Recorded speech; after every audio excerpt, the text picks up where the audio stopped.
Tour de contrôle, ici Air France 456, prêt au décollage. Ce genre de phrase, on l'a tous et tout en tête, non? Mais qui est vraiment à l'autre bout de la radio? Eh bien, aujourd'hui, on plonge au cœur d'un des métiers les plus fascinants et les plus exigeants qui existent, celui de contrôleur ou contrôleuse aérienne. On va décortiquer ensemble ce qui se passe vraiment derrière ces fameux écrans radars. Alors, avant toute chose, sachez que ce guide vous est présenté par Trajectoire. C'est un centre d'orientation scolaire et professionnelle ici en Belgique, et leur mission, c'est d'aider chacun à trouver sa voie. Et aujourd'hui, la voie qu'on explore, elle est pour le moins vertigineuse. Orchestrer un ballet aérien invisible. Franchement, l'expression est parfaite. C'est exactement de ça qu'il s'agit. Être le chef d'orchestre invisible qui dirige des géants d'acier dans le ciel avec une précision absolue, où chaque seconde est cruciale. Alors on est parti ?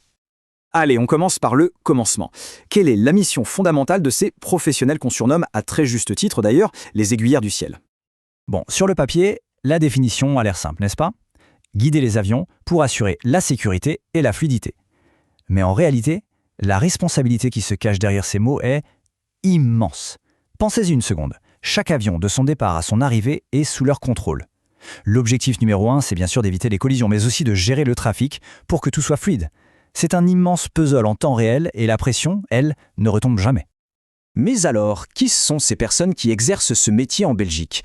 Si on jette un œil aux chiffres, on voit que c'est encore un milieu majoritairement masculin, avec 78% d'hommes. Mais attention, les choses bougent. On a quand même 22% de femmes, soit près d'une personne sur 4 qui sont aux commandes. Et pour avoir une vue d'ensemble, quelques chiffres clés. Ils sont environ 900 dans toute la Belgique. Ce n'est pas un métier de masse. L'âge moyen est de 42 ans, ce qui montre que c'est une carrière où l'expérience est reine. Et ça signifie aussi, et c'est un point très important, qu'il y a un besoin constant de nouvelles recrues pour assurer la relève. Ok, les chiffres, c'est bien. Mais concrètement, ça se passe comment une journée dans la peau d'un contrôleur?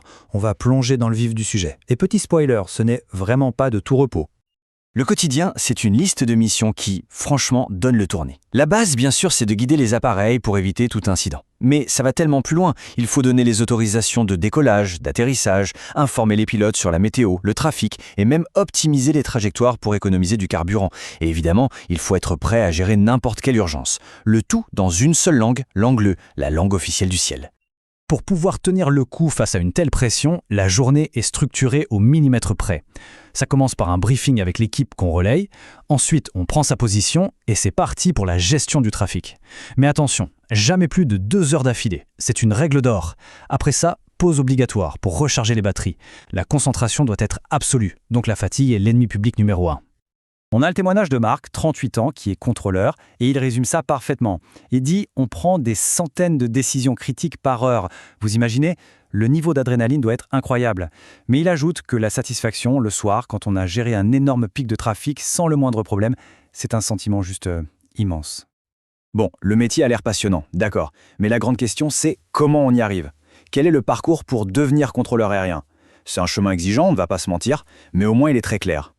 Et là, attention, première grosse surprise. On pourrait penser qu'il faut un diplôme d'ingénieur ou un truc du genre, mais pas du tout. Le ticket d'entrée, le diplôme minimum requis, c'est le CSS. Oui, vous avez bien entendu, le CESS, le certificat d'enseignement secondaire supérieur. Pourquoi ? Parce qu'ici, ce qui prime, ce ne sont pas les diplômes, mais bien les aptitudes personnelles. Et c'est là que ça se corse sérieusement. La sélection est, comment dire, impitoyable. Les tests, qu'on appelle les tests FIST, sont conçus pour évaluer des compétences très spécifiques. La vision dans l'espace, la gestion du stress, la capacité à faire plusieurs choses en même temps.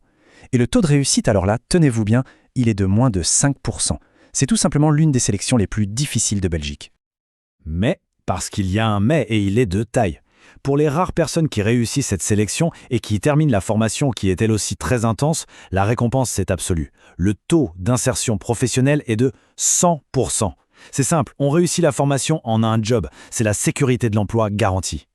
Du coup, après avoir entendu ça, la question se pose. Forcément, est-ce que ce profil si particulier pourrait vous correspondre ?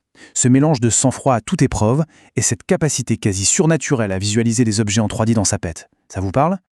Honnêtement, le meilleur moyen de le savoir, c'est d'abord de bien se connaître. C'est la base de toute bonne orientation.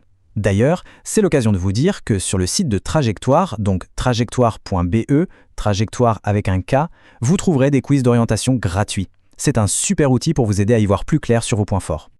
Bien, maintenant parlons franchement. Comme dans tout métier, il y a des avantages et des inconvénients. Et pour celui-ci, ils sont particulièrement marqués. Pesons le pour et le contre, sans filtre.